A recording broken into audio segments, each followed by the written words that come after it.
Passerbys called the raucous campaigns in the capital Addis Ababa beautiful, with many noting they had never seen this kind of free expression in Ethiopia before.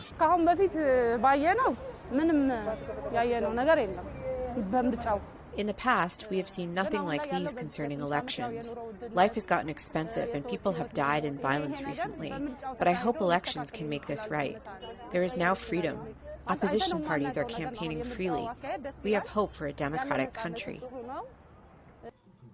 On Monday, voters will go to the polls for the first time in 6 years to elect national and regional parliamentary members out of more than 8,000 candidates from 49 parties. Some candidates say voters are most concerned about economic development, political development, and security.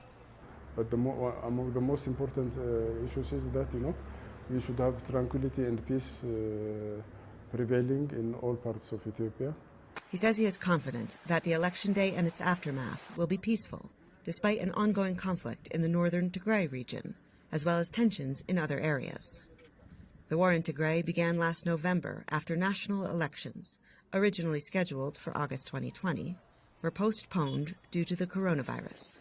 Tigray went forward with regional elections, which the federal government called illegal.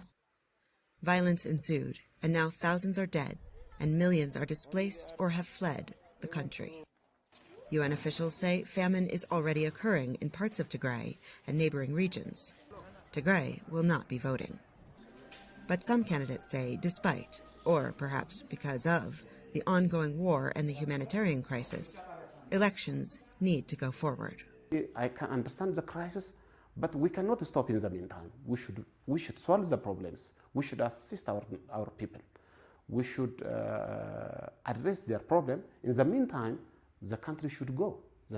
Keep going. The election should keep going, whatever the result.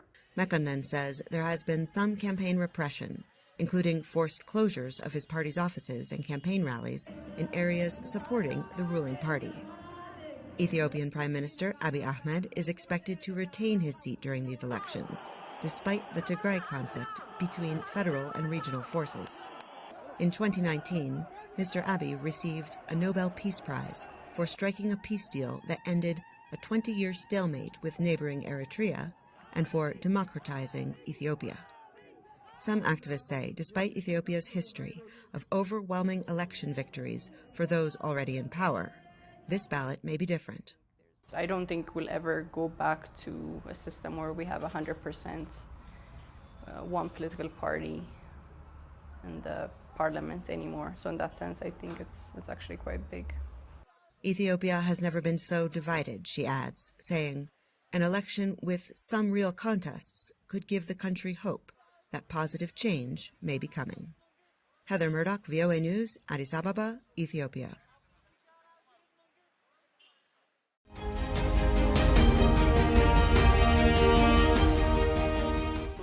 استهداف